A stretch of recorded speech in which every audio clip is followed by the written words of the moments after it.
Hold on a second. You should have an unmute thing on your screen, Nisha.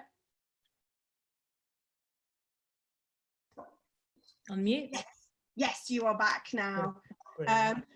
Listen, thank you so much for coming on this conversation. My name's Simone. I am the founder of Northern Power Women, and I'm delighted that we've been hosting this series of brilliant NPW, Northern Power Women Leader sessions every Tuesday at 2. So you are all really welcome to be part of today's conversation, and I'm delighted to have cajoled my lovely friend Nisha onto today's course. So I'm a proper fangirl of Nisha. We've known each other since we both started our businesses, haven't we, like 5 years ago, when we both were sort of swapping notes on whether we were having a midlife crisis or not. But Nisha is the founder of Mowgli, which is one of the finest street food restaurants in the country, no less. And what I want to do today is just have a chat. So please feel free to use the chat button in the corner, pop any questions in, but I'm gonna throw over to Nisha to just sort of, where did this all start, Nisha? You were a barrister. Where did it all begin?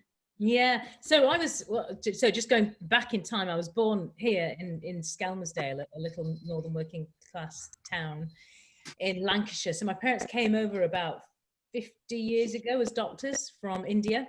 And I was born there, and I went to school, and I, you are kind of raised, many Asian children are raised to go into the professions. So I went to the bar, my brother became a doctor, and thoroughly loved it. And I was 20 years a child protection barrister in Liverpool. And it was just the best job in the world, thoroughly enjoyed it.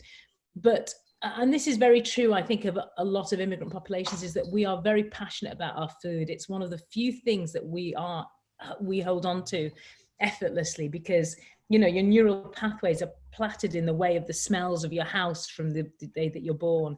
So I've always been very passionate about food. At the age of 10, I wanted pans for my birthday or whatever, so that was always there, bubbling away in the background. But I tell you what's been really interesting is, and that's why it's so good to see so many faces that look in the way that you do, is that the hospitality industry and restaurants, there were zero role models that looked like me. And you realize how important that is, that business about if you can't see it, you can't be it. Zainab, you were talking about it as well. You need to be able to see that you can, when you look, and I'm not just talking about the melanin and the X chromosome, but all the other things. I've got 2 teenage girls, and I've got pets and a mother that's dependent on me. Can I do these things and still retain that family life? And what you have are images of Gordon Ramsay. You have this brutalization in the kitchens, and you just think, as a woman, that is not a place for me. The restaurant industry is not a place for me. But this is what's very true of entrepreneurs, is that if you're an entrepreneur and you have an idea and there is a gap in the market for that idea. I read something really interesting this morning, and it was a phrase that said, your gift will make room for you. And it's such an interesting concept. It really got me thinking that if you have a real passion and a real gifting for something, and my gift is my greed, a gap appears sometimes in the world for you to put that passion into the economy. And if you ignore it, in a way, you feel as though you're living a half-life. I've just got to shut these dogs up. Come on, come here. Sorry, because I'm at home and it's a bit chaotic with the dogs and everything. I started to get this idea about representing the way that Indians eat at home on the street, and it wouldn't let me sleep. And I had this brilliant job and a brilliant salary and brilliant prospects. And that's when this thing started to bite, and it became, like I say, it's like psoriasis. It didn't let me sleep until I sort of gave birth to Mowgli. And that was only 5 years ago that I started my first Mowgli, coming up to 5 years, so 4 and a bit years. And then miraculously it took off, and I didn't think it would take off. And we were just talking before, some of you may have joined, we were talking about imposter syndrome. It wasn't even imposter syndrome. I think it's right to have a degree of humility and a degree of introspection, and think, it's not always, I'm not always looking and thinking, oh, I shouldn't be here. But I do, at every step, every decision, I think, is this attaining the goals that I want? Is this good for everyone? You really do search every decision. So it wasn't because of imposter syndrome that I thought it wouldn't work. It's because I was serving, my main dish was chat bombs, cold vegetarian starters with coriander and black salt that smells of rotten eggs in them. How was that ever going to work? So I actually had doubts about whether Liverpool was ready for my food, because Liverpool had just got the dirty burger movement at that time. And I thought, how on earth are they going to come and buy dal? But Liverpool has proven itself to be one of the most open-minded, embracing cities in the country. And I know that because I'm in most of the cities of the country now. It's singularly open-minded. I think we're quite tribal. We're up by the coast. We do things our own way. We judge things on the quality and the price. You know, we're not high end. You know, our average spend is about 17 quid at lunchtime. For one tiffin, two of you could eat for 7 quid a head. And Liverpool, if you get the pricing right and there is an integrity to what you're doing, it will embrace it. So that's how it started, Simone. Can I ask just how are your Mowglites? Because, you know, we're in this challenging world right now. We're also in a world that offers new opportunity, but the hospitality industry and leisure industry is being crippled. So how are your tribe?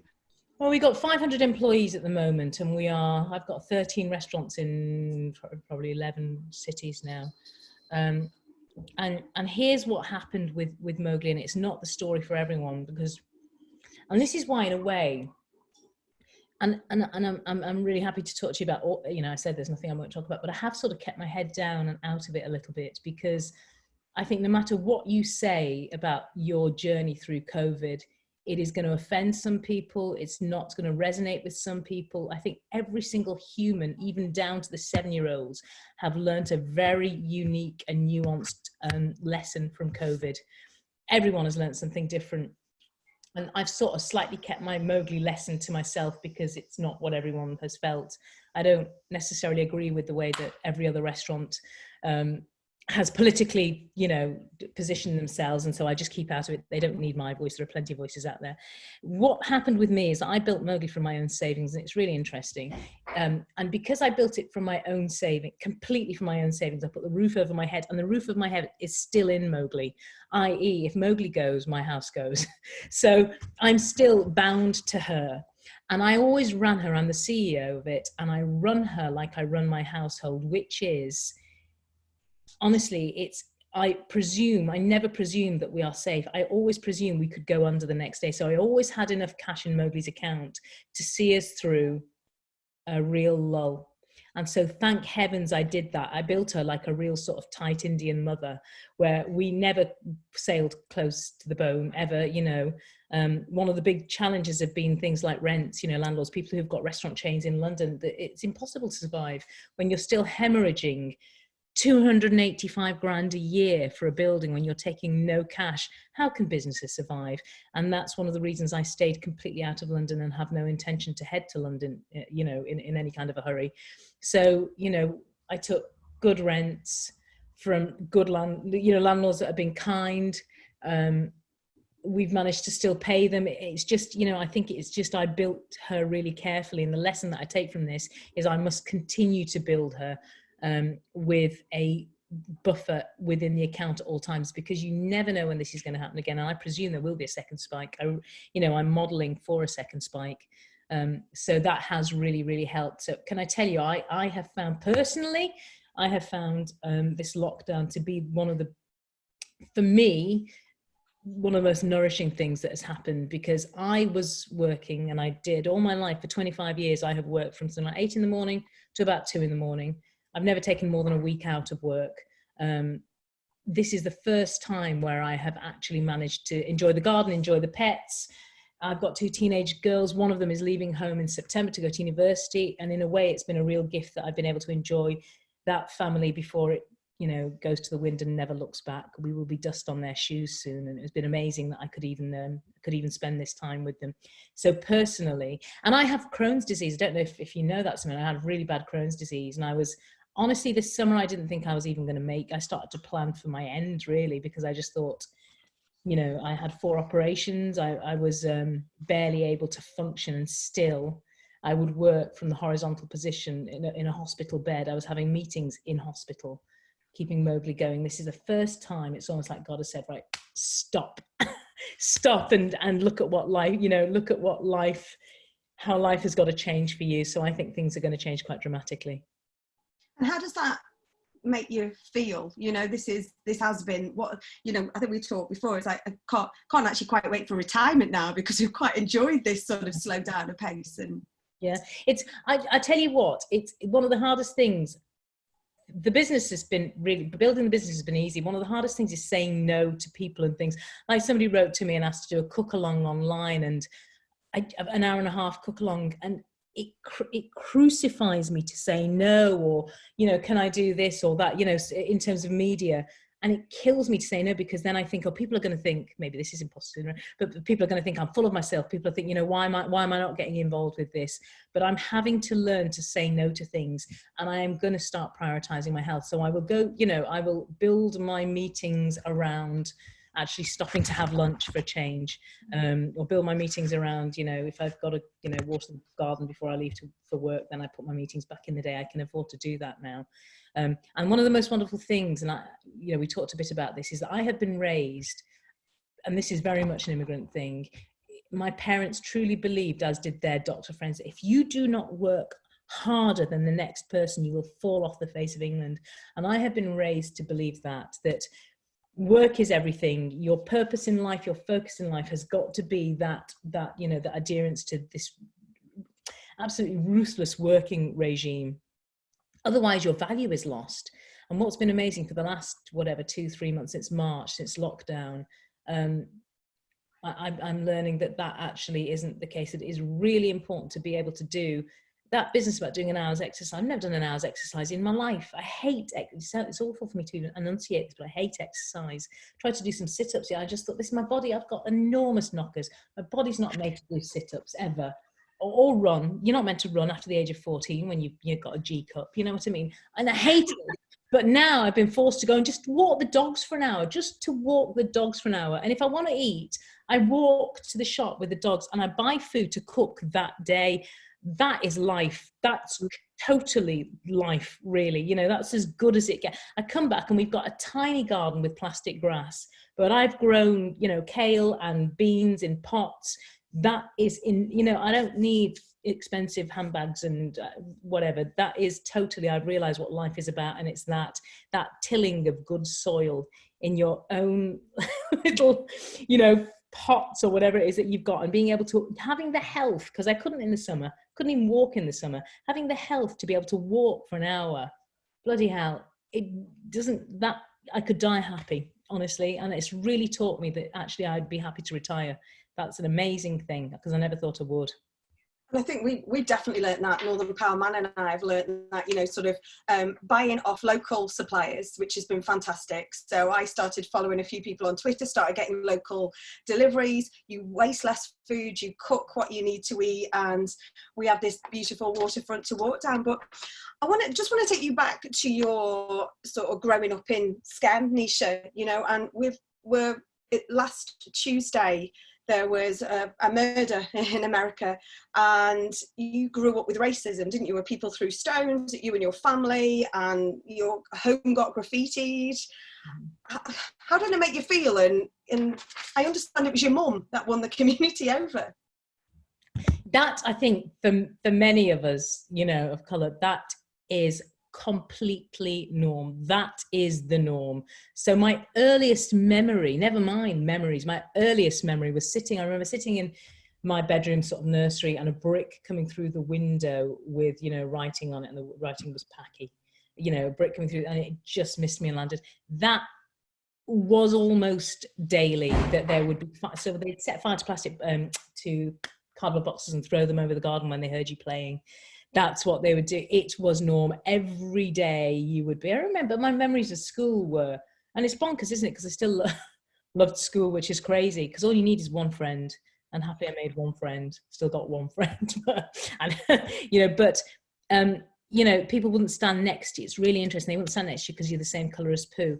What's very interesting is that my daughters, who are now 18 and 16, when they started school in Birkenhead, exactly the same language. It's so fascinating, isn't it, that there is something visceral, you know, that, so this was, you know, nursery 4, 5, and children, as they queued, wouldn't want to stand next to my daughters because they're the same color as poo. It's really interesting. You know, that language, where did they get that from? How does that transmit through 40 years? It's really interesting. And what's different though, when my girls, so I went into school and said, you know, this is what's happening, it was incredible. The school in Birkenhead in 2006 or whatever it was, changed all the dolls, the dolls to black dolls, only black dolls. And it's things like they were doing their own face painting. You know, they were painting a self-portrait painting at the age of, and I remember Minnie coming home really sobbing, saying it was so hard because there was only peach, she called it peach. There's only peach paint and I couldn't, because I'm not peach and I couldn't paint, so they'd not put brown paint out. But what's so different is now you go into school and suddenly they think, oh God, of course, yes, so let's put some brown paint out to do the self-portrait. It's a different world in that way to what we had. What we had was, I think America and England are very, very different in this way. You know, I have to say so it was horrendous when I was growing up. It culminated in, I remember on my first day in a set of chambers, the head of chambers sending a note down to my pupil mistress saying, tell your pupil not to come in tomorrow. It was a mini pupillage, because she's female and Asian and there's no place for someone like that at the bar. And even my law books at the time, there's a book called Learning the Law by Glanville Williams. You know, it says in the textbook, if you're black or female, you shouldn't really think about doing law. You know, there are other careers. This is not one that's suitable for you. But then I qualified, and I always say I was more frightened of my mother than, you know, the head of chambers. So I qualified as a barrister. And I have to say, my husband, who's Eastern European, when he goes into a shop and they hear his accent, he gets far more of a short shrift than I do. I think because of the way I talk, you know, I talk like you, walk like you, whatever, you know, it's, it has been a very different world for me. And then the girls had it when they grew up, but you know, in school, but then it's very, very different. So yes, it was historically, it was just background noise. That was the way the world was. My mother would be spat at in the street by the very patients she would then have to treat. And you know, it's only then that it would start to change. And then we started to, because as Indians, what we wanted to do is we wanted to be liked. We want you to like us. And the way that we do that is we cook for you and hope you will like us. So my mother would cook her, what they would call foreign muck, and open the house out, and teenagers would come in, their parents would come in, their parents would even bring their own hand balms, because, you know, Tommy doesn't like spicy food. So, and that's how it would start. And then Tommy tasted the butter chicken, and that's how, you know, things really changed at a domestic level. So other than your mum feeding the world and being that feeder, what advice did your mum give you, and what advice have you passed on to your girls to deal with these same nonsense? It's a really, what I would say to my girls is, do you know what's interesting? When I was growing up, your parents would never say, go and tell a teacher, because the teachers were not necessarily on our side either. You know what I mean? My French teacher's pet name for me was Little Pickaninny, and the Chinese boy in the class was called Mr. Ching Chong Chinaman. Do you know what I mean? That's my teachers. That's what they called us. So you couldn't. Now we are post-enlightenment. So my girls, if there's anything like that, I say, will you tell the teachers? I'll tell you what's so interesting. I mean, this, who knows, I'm just telling you, thinking out loud. It's really interesting. They're now 18 and 16, these girls. And, you know, they've got hybrid vigor, so they're, you know, tall and, you know, have been asked out by boys, whatever. One's had a boyfriend for 6 years now. But what they say that's really interesting, and I don't like the Kardashians, I don't like what they represent, but they say that actually, because of the way that they look, because, you know, this dual heritage, they are actually seen as quite cool once you get to 18 because of Kardashian culture. It's really interesting, isn't it? I don't really understand that, but I'm just telling you because that's what I'm hearing from their age group in a world school, you know, that, and there are very few Indians in this school actually, but they are seen as quite interesting because of Kardashian culture. That the sort of Barbie female role model, or whatever you might say, has gone, and now it's women with actual hips and actual breasts, and, you know, yeah, completely different. It's interesting. Yeah. All about the G cup, Nisha. All about the G cup. Oh my gosh, it's dreadful. Yeah. So when you went off to study and became a barrister, what was that like for you? What was that journey like? In bar school? what was it like in bar school? It was because I can't, just in terms of me being a minority, I was a complete minority. But it was fantastic. I tell you the thing about barristers, and people think that they are these pompous right wing. They're really not. They're really quite a radical lot. They're quite very liberal, actually. Usually quite left wing, quite militant. And I tell you, the reason you are that, or you very rapidly become that, is because you're doing crime. You know, you are defending people at the lowest point of their life, people who've had some of the most unfortunate upbringings and lives. You know, when you're raised in that way as a barrister, there's no place for pride. You wouldn't last 5 minutes. No one would brief you again if you were some toff, some, you know, right-wing conservative toff in that way. I'm not talking about conservative with a small c in that way. So they're actually they're a bunch of real thinkers, because you are looking at humanity, at the, you know, the coalface of humanity, and thinking, what is it that makes, you know, there but for the grace of God go I. That would have been me. If I'd have had a dad that did that to me, I'd be doing that. If I'd have seen that my dad do that, I'd be out there doing that, you know. And when you are constantly faced with that level of insight, you know, they're good people. It's a really good place. I'm not talking about the commercial banking bar in London. They're possibly a different species. But your usual barristers who are cutting their teeth doing care cases, crime, dealing with 17-year-olds who have had the most horrendous lives, that you can't be full of yourself for very long. You know, you don't get very far. Oh, what was the life-changing moment, or the pivotal moment that you went, you know what, I'm going to go and create me a Mowgli? The life-changing moment. While I was still a barrister, I was teaching Indian cooking. I used to teach Indian cooking at the weekends, you know, because I'm really passionate about that. I call myself a curry evangelist. I just think once we die, once the first generation Indians die, they will take with them many of these recipes, and that's why I want to pass them on. They're not for me to keep. That you are the new trustees of these Indian recipes, the way that the ancients cooked in Varanasi kitchens on a tiny stove. That is something that everyone needs to own. So I was always cooking, but I'll tell you what my mother used to always say to me. She always says, and many Indians, if there's many on this call, would, I'm sure, have had their mother say, if I could just open a stall that sells potato curry and rotis, it would make a killing. We call it aloo tukri, you know. So there's a latent food entrepreneur in so many men and women. There is this business about wanting to enshrine forever your nan's jam, or my mum's potato curry, or, you know, whatever it is, your grandmother's jerk chicken. That passion that we have to build something and pass it on to other people, I think it burns so bright in so many people. And that's why it's good to share the entrepreneurial food journey, because I think there are many latent food entrepreneurs and what I love is that I came to it at nearly 50. I love that I had this, and thank God I did. Thank God. If I'd have done this at 20, I just would have, you know, it had been quite different. But I think part of the success of Mowgli is the fact that I have had 50 years of corners being knocked off me, because, you know, by the age of 15, you know which battles to fight, you know which ones to let go, you know how it feels to be victimized and trodden upon, so you treat your staff in an entirely different way. I think age is a fantastic thing. So it was, you know, that business about my mum saying, you know, if we could just sell my potato curry and roti, and that's it, that thing comes to my mind. And I remember eating, I tell you, a pivotal moment, Simone, is when I went to the whatever Vindaloo kitchen in Birkenhead and ordered a Indian takeaway, and they'd grated cheddar cheese onto the top of it.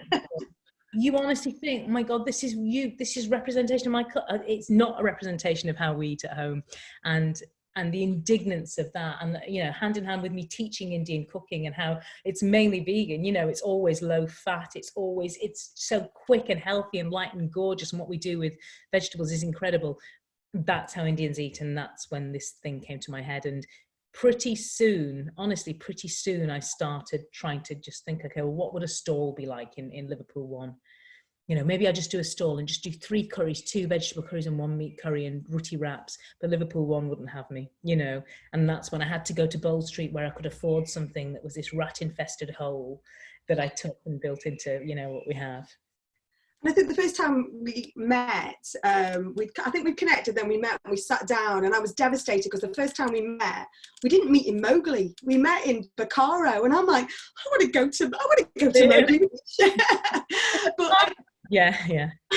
But I think one of the things for me, and if any of you have been in a Mowgli, if not, it won't be long, be back open soon. But the decor and the feel and the vibe of your restaurants are outstanding. And I know when Rob and I went in there, we spent equally as much time talking about the chat bombs and the tiffin boxes, and as well as how the place made us feel. And so I think there's that sense of, it makes you belong, it makes you want to be comfortable. I think that is all through your vibe, isn't it? Through your values, it's there on the walls. But you do it all, don't you? You shop for everything. I do. I don't. Yeah, and I think anybody else that would start a restaurant would do the same thing. I mean, I'm sure, Andrew, you do the same. You know, you do. We decorate. I decorate my home. I'm not gonna. This is where I invite my guests. My restaurant. No one's gonna choose what goes on the walls. You know, I remember at the very beginning, I thought, okay, well, I probably need a designer. And what they do is they see that you're Indian, and they say, right, what you need is lovely jewel colours. That's hot. And that was the last thing I want. I don't want those trite, nonsensical, you know, systemized nods to being Indian. I wanted it. Here's the truth. I thought Mowgli would not last. I think the girls are coming. The girls are in. Do you want to just see them? There they are. They've been riding. You see them. Hi, girls. Yeah. Hardly any clothes on. Unbelievable. Dear God. I wanted it. I thought Mowgli would fail. So my thought was, I want to decorate it in a way that's so neutral that I could change it into a coffee shop in a year and it would work. So I denuded, and in doing that, what you denude is all of the stereotypical nuances that make it Indian. And because the Mowgli food is quite different, it almost neutralizes you when you walk in. Sometimes you walk in and think, what kind, apart from the smell, you think, what kind of restaurant is this? There is nothing that would overtly tell you that it is an Indian restaurant, and I must keep it that way. And part of it, it's like the building and the bank account thing. Part of it is because I just think it might fail. It's so crazy, but it might fail. You know, you cannot guarantee anything, and then it might be a waffle and coffee shop, and I don't have to change the decor. You're gonna have to be a bit quiet, little ones. Listen, I'm going to open up to questions. I've got some coming in here. So, Lizzie, can I come to you? Lizzie, I think I've just... Hello. Hey, Lizzie, nice to see you. Great to see you too. Nisha, I wanted to ask you about why you decided to start a foundation and your charitable interests. What kind of, with a family and the business and obviously the savings that you've created and being very wise from, what drove you to be philanthropic right from the beginning? From the very beginning, because I was very lucky to be able to start Mowgli. You know, it was an incredible thing that I even have the savings to buy a grill is about 30 grand. Yeah, to buy a really all singing all dancing, it's oven or whatever, you know, at Rationale is about 30 grand. And I'd worked all my life, and I was very lucky that I had that cash that I could even start to build a kitchen.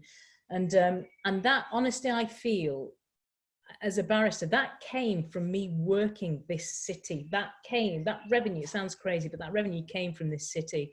And the first thing I thought is that I need to give something back. And if I don't build it, so from the very beginning, before I even built the restaurant, I started to support Clatterbridge. And what I was going to do is, keema is an Indian dish, and we were going to do a chemotherapy. So for every chemotherapy dish bought, we would give the money to Clatterbridge. And I thought, and this is so important that we talk about it, and I talk about it with my teams, is if you don't do it from the very beginning, that monster inside you will start to just do that with all of your profits. And you've got to lay your foundations in a way where one of the pillars of your business is philanthropy. My gosh, the whole point, and this is the point, is that before you even build a business, you've got to think about that purpose. And you need the best businesses, and the reason it's a joy for me to get up and do this business is because we've got a compassionate, and we are all compassionate clarity of purpose. And that clarity of purpose is that we build Mowgli to enrich lives in the cities that we go to. That's why I do this. And the day that I stop doing that, enriching lives in the cities that I go to, I will no longer be the CEO of Mowgli. So you've got to have this compassionate clarity of purpose to enrich lives in cities that I go to, firstly by the way that we treat our staff. Those become my children. It's how I would want my daughters treated.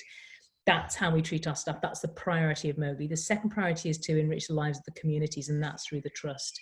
The third is to sort of enrich the lives of our guests by the food that we give them, you know, that grace, intelligence, that graft in service. So for me, what I love about it is it is all very clear. And when you've got that charitable kernel to your business, every eyes are on you. What it does is it invites the Charity Commission to scrutinise you. It invites the nation to look at every penny that you spend and how you treat your money and what your morals are and what your integrity is. Gosh, we need that in business. You know, it's as humans, as you start to stockpile money, that you could be so easily corrupted. And I love the fact that I have put this bit in my own mouth and given the reins to people outside of the business. I think it's a really important thing, because otherwise I'd be driving around in a Lexus or whatever it is. Do you know what I mean? It's a really interesting, I don't presume that I'm not going to turn into a monster. Whoever it is, the more hands on those reins, for me, frankly, the better. And I think combining two of the things you talked about with the Mowgli Trust and you talk about having a maternal style of leadership. I know we've talked about that before, but your teams go over, don't they, and educate on female entrepreneurship and entrepreneurship over as part of the trust, don't they, which I think is awesome. Yeah, so we give over $500,000 to local charities every year, and that climbs. So for every Mowgli that I have, we give 50 grand to charity on average a year to a local charity. We also send between 40 and 50 members of our team out to India. They get paid while we do it, you know, we pay them their wages or whatever, but they go out there and they work with female entrepreneurism, they work with land management, they work with those villages that are suffering because we leave our lights on overnight in the West. What that does to the climate and what that does to a handful of grain in the East, my kids need to understand that. So those are the benefits, you know, is that we've got these great alliances with charities that we can send, you know, our teams out to go and understand that. It's just a wonderful benefit, that. But the truth is, you know, if I'm taking a place upon the high street, then I think I should be giving back to the high street. And, you know, but the trust is a big machine in itself now. You know, there's a lot of management because we've got 15 charities within it. And it's as simple as the money comes in, the money goes out. We don't touch it. It's really important. It just goes straight out to the charities.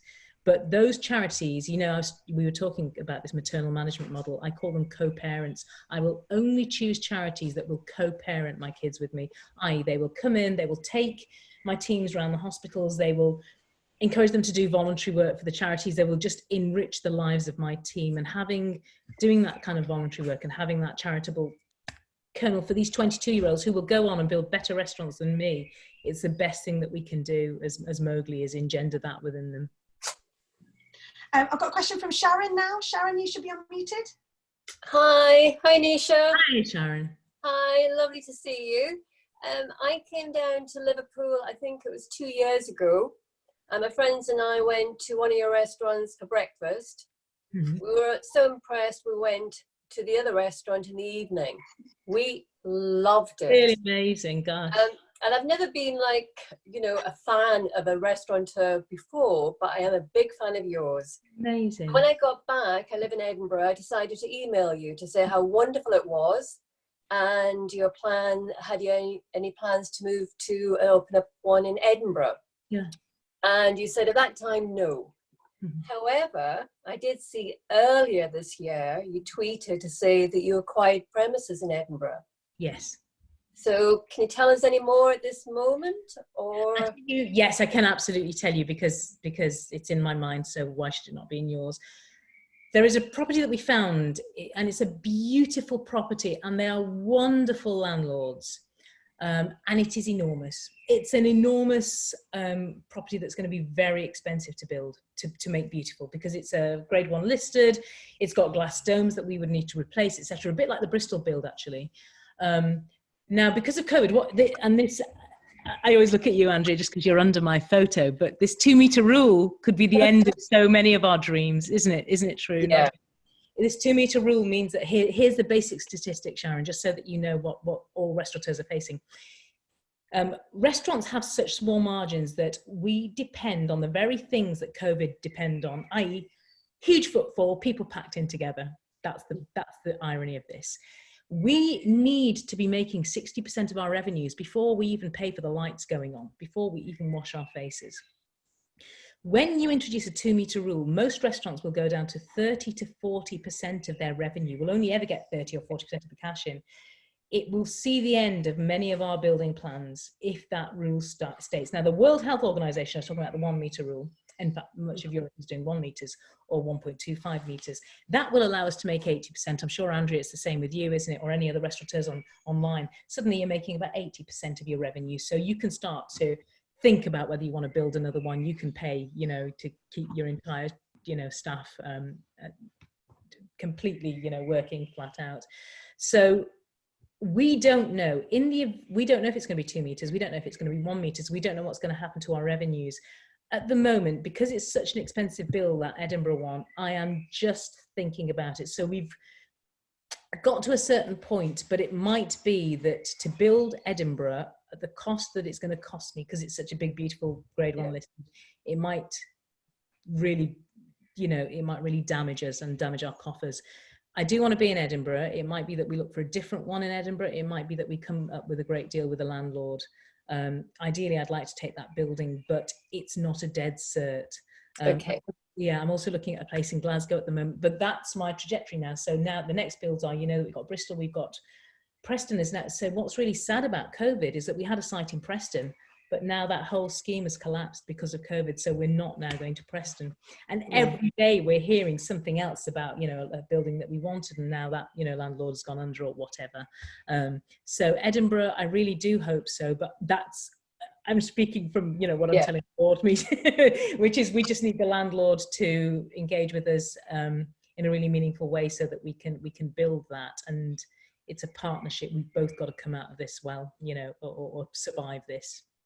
Okay, well, good luck. Fingers crossed. Thank you so much. Honestly, thank you so much. Really do need a Thanks, Sharon. We've got piles of questions here for you, Nisha. Natalie, I'm coming to you next. Natalie, are you on the other page? Is Natalie going to the broom? I've unmuted you, Natalie. If not, I'll come back to you. Oh, Natalie Burgess? Yes. Oh, I can't hear you. Hi. I can't hear you, Natalie. Oh, I can't hear Natalie. Let me read you Natalie's questions out. When you first started, did you ever feel like, what am I doing? And wanted to give up and just go back to doing what you did? And if you had any of those thoughts, what motivated you to carry on? Natalie, do you know, you're going to think I'm bonkers now, possibly. But it's a crazy thing, and I've got quite a strong faith. And I just thought, it's a bonkers thing, but I thought I'd push this door, and things like, it was against all the odds that I would find that building. It was against all the odds that, you know, I would even find a general manager that wanted to work for somebody who didn't have a clue. And I thought, I am, you know, there's this phrase in Shakespeare, Macbeth, where I've waded into blood so deep that it's easier just to carry on than go back. And I just think this is a door that I pushed and it's opened. I'm really meant to be here, and I'm meant to do this. So even when it's really hard, there's not a bone in my body that thinks I'm not meant to be here and I'm meant to take that backward, turn around 180 degrees and go backwards. I don't think I ever think that in my life. If Mowgli was really struggling, like now with COVID, like now we're talking about, I'd suddenly not possibly be able to, you know, build in the way that I did, then it's another door, you know, it's another way of building Mowgli. It's something else, but it would never be 180 degrees. Before I even push a door open and go through it, I'm really careful and I really tentatively do all my research. So once I got to the point where I thought I'm meant to go through this door, I also believe I'm not meant to go backwards. And I think that kind of faith predicates everything that I do in life, you know, that if I'm meant to be here, it might be that it comes to an end, but then it's going to be something else to the left or to the right. It's not going to be going backwards. I've lost Natalie's face. Is she on the other page? Or was that answer just so bad that she's gone? I think she's probably gone to go. She's gone to do one of your recipes. Yeah. I'm going to come to Jane now. Jane Dalton. who's in Lancaster, who's going to be devastated you're not going to Preston. Is that right, Jane? I kind of have to go and have a lie down with the junior discipline now, because you just told me I can't eat in Preston at your Find restaurant. me another building, Jane. I will honestly, I want to go to Preston. I will find a building. I promise you I would find a building in Preston and go. We're not going to be in Fishergate unless somebody takes over that scheme and we can do it again. I desperately want to be in Preston. Yeah, I'm just writing emails as we speak. Yeah. Thank you. I'll try and make that happen. But no, I just had quite a different question, and I don't know whether there will be a clear answer. But I just wondered, from your family's perspective, whether it's your children or your parents, given what you talked about that pull to the professions, which of your projects or careers do you think your family are most proud of? Ironically, it's this one. It's crazy, isn't it? But very difficult. I'll tell you, for my mother, and this is a very, it's a hard to understand thing. So becoming a barrister for her, I remember she's not emotional. My mother would never tell me she loves me or anything like that. That's not how we speak. She'd probably just give me a little slap or spit on her finger and wipe it on your face. That's how you show love in India, because, it's a crazy thing. So she would never, but I remember when I qualified as a barrister, she sent me a card and she cut out a picture of a climber at the top of a mountain. That's a massive deal for my mother. So she's obviously very proud about that. But the thing that she talks about most is Mowgli. As a barrister, you don't have any employees. You've got one clerk. Now suddenly we are paying 500 people. We are paying massive taxes. The trust is not a small thing. We're giving a lot. All of these ancillary benefits that come from business, you could never enjoy in the professions. It's we are raised to have disdain for business. It's trade. As a doctor family, we raised to just think, to be a business person, you've got to be corrupt, because in India so often it's dreadful. And so to enter the business world, to be an entrepreneur, and just with the money that you've got in your pocket or your bank account to be able to build something that then creates jobs, that is beyond the belief of my family. So they came to the Mowgli party. We have a Mowgli Fest every summer, and to have 500 people there that started because of her dal, because that dal was deemed worthy. Can you imagine what that does to you emotionally? It's an amazing thing. So that is the thing that viscerally she relishes more than anything is Mowgli, because it was born out of her kitchen. It's something that you can smell and taste, and it tastes of home, and it tastes of her mother and her mother's mother, my great grandmother. That's one of the dishes that we do in Mowgli. That I think is more powerful than anything to do with the professions could have been, unless I was a brain surgeon. But even then, it's a strange thing, isn't it? This is just such a humble, undress, homely thing that we are peddling, that is creating so much social capital that we as a doctor, you live in your lovely big house, and we had our cars and everything, but to be able to expand that, and it's a crazy thing, but I'm really proud of paying taxes. I really am. To be able to pay that much tax, to pay back into your own country, and to create jobs, that's an incredible thing, really an incredible thing. Oh, that's what makes you want to grow. That's what makes me want to grow Mowgli. And we're at 13 now, because every Mowgli I create creates another 60 jobs. Why would you not? Why would you wish a business like that ill? I want restaurants to grow because they do that. As long as they're in Edinburgh and Preston. We just got to start, otherwise we're going to upset people. Asha, over to you, lovely Asha. Hi. Hiya. How are you all? It must be a barrister thing. I can't cook for toffee, but Priya can cook. I don't know what it is. Priya will call my mum and ask for recipes. I can cook a salad. Who's Priya, Asha?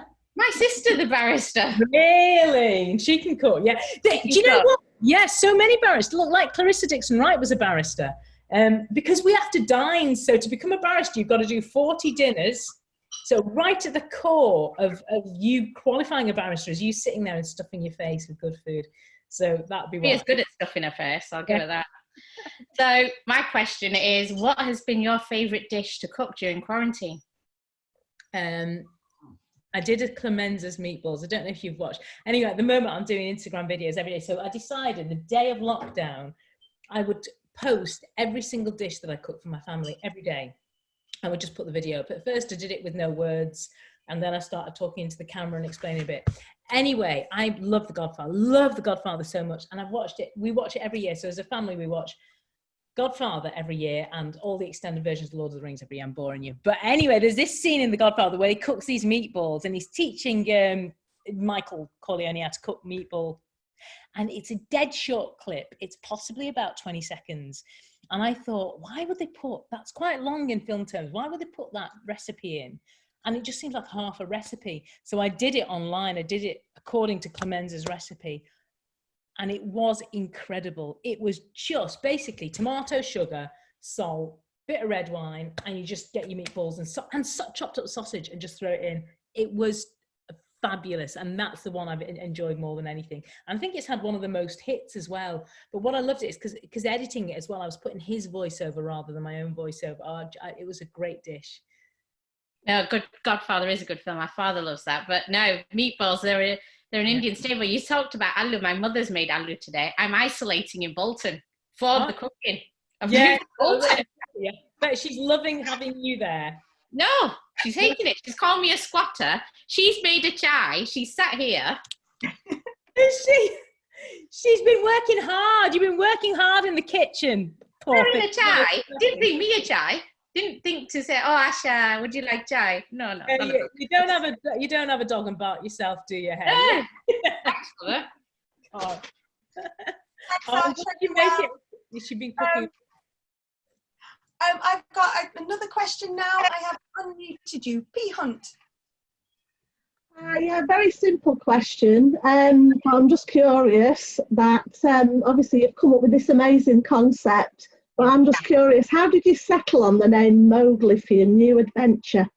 I put it out to social media. I do all this. So every word of social media, we don't have a PR or marketing department or anything like that. It's all me. We don't advertise. It's all me. So every word on social media is me.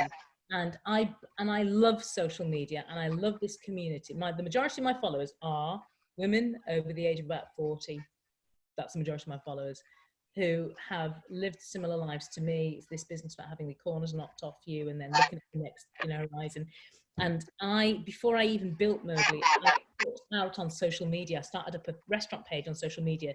Hadn't come up with a name. I said, listen, I'm thinking about doing this restaurant with these dishes and these prices. Would you come? And people started to interact. And then to the point where there were 3 names that I wanted. One, I wanted Mongoose actually. Or Rickshaw. So Mongoose, Rickshaw and Mowgli. And I put it out to social media. Mowgli is a pet name for my children. So it's really close to home. It's what I call my kids. Because it's an Indian word, feral child. And the public voted for Mowgli. And I thought, okay, they're the ones that I'm building it for. So I went with that. It's a very big decision. And I'm really glad I did. I think people, they associate it with bedtime tales, from the books or whatever, but that's why I gave the decision to social media, as I often do. If I'm taking a dish off or I'm adding a dish, I'll always ask social media. Even if I'm putting a price up, I would always ask the followers to say what they think of that, Oh, thank you. Thank you. I've got one more question from Anita Chi. Hi, Anita. Hey, hi, you all right? Yeah. I just want to say I'm loving everything you're saying. I'm loving how much you're smiling, Anita. I can't thank you enough for that. Honestly, you're smiling. I just wanted to ask, because you've spoken about your family so much and how food is a passion of yours, and I don't know about your family, but mine are very opinionated, all with good intentions. Yeah. But have you ever had to work with your family, or wanted your family wanted to input? And if they did, how did you manage and balance that kind of relationship and dynamic? Really, really hard. One thing that I would say to every entrepreneur is do it yourself. Do you know the terrible dynamic that exists with your family is that of that kind of respect, where you're not raised to I don't know if you've ever cooked with a member of your family, but a senior member of your family, if they're telling you to cook a certain way, it's very hard. It's almost insulting to go against them. And it's very hard to tread that line where you're worried about hurting their feelings because you think things are different. It's hard enough in the kitchen. In business, it's impossible. And what it does is just gives you an ulcer. And I would say to every entrepreneur, go it alone. It's the biggest bit of advice I would give to anyone. If you've got a completely silent partner who's going to throw money at you to build something, I don't have any people. I don't have any silent people in my life actually, but arguably it might be a little bit different. A friend of mine who's a great friend, she is high up in an accountancy firm, is now going to try and open a coffee shop because she's come to the point where many of us are. She just thought, well, I can do, why on earth would I not open a beautiful little coffee shop instead? And it might be that she has a partner that just helps fund it or whatever, but my counsel to her would also be that person rarely wants to keep their hands out. If you're an entrepreneur, you are opinionated, and it's really, entrepreneurism, it's almost like a spiritual thing. You think I've got to do this, and if I don't do this, I will go out of my mind. But it's the same. It's so true. It is like a disease. And so many entrepreneurs, like my husband is one of the straightest, least entrepreneurial people, and is proud of that.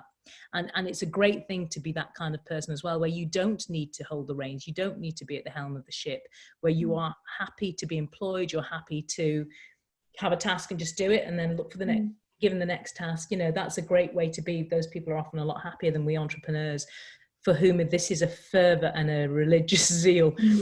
And so people who are investing with you or co-entrepreneuring with you, you are two people yoked together with dynamos underneath you, and there will come a point where you're doing that, and it will, because you're a lovely person and because you love them and because you respect them, you will feel this knot in your stomach every time you want to go against them.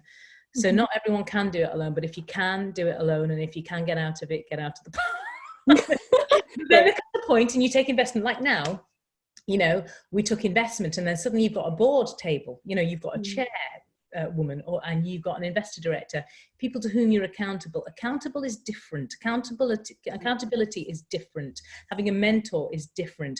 But having those ideas, those beautiful, bright ideas that come out of the head that you, Anita, have because the life that you've lived, those things are so beautiful and magical. They need to come to the market untainted, I think. So thank you so much. I appreciate it. Thanks, Anita, because I know I've got to let you go, because I know you've been the garden centre, so you've got stuff to plant and grow. So quick one from Anu. Are you going to Newcastle? Yeah, I'm looking at it. Where are you, Anu? There you are. Hi, Anu. Are you in Newcastle? One take. Hold on a second. Let me just do... I'm going to throw two of you at once and I'll unmute. So Anu is in Newcastle. Are you in Newcastle? Hello. The other one is Zainab, who we were talking before, which was literally follows on from what you were just talking about. How do you scale without losing control? Two questions. It's very well. It's like so. If you build the control is in building that unit. So this is building. There must be no chaos when you're scaling. By the time you are thinking, I want to scale this to a national business, what you're doing is building in units. You have a culture that drives that block. So the Liverpool restaurant needs to be replicated in Newcastle. Anu, I'm looking at Granger Street in Newcastle. Around the corner from my office. That's amazing. Are we happy with that location? Yeah. Yeah, it's nice. It's got a lot of footfall. Grey Street's the main one. It's just off there. So it's a good location. Yeah, no, that's great. So it's formatting that building block until you have got that perfected, and all the various permutations of what can go wrong.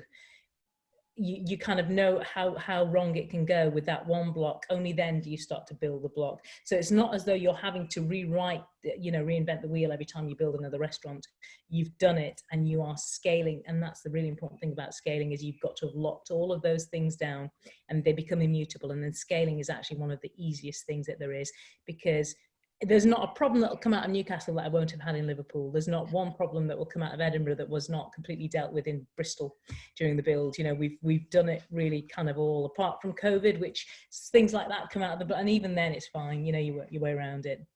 If it's listed, let me know, because we've had some issues with the planning people. I can give you some tips. Yeah, that's amazing. Issues with the planning people, so did we, but I think they might be resolved, because extract is a big thing, so we have to go, I think, through the market or whatever for extract, but I think we're there now. I think we're there on Newcastle, but so hopefully that will be end of 21, I think.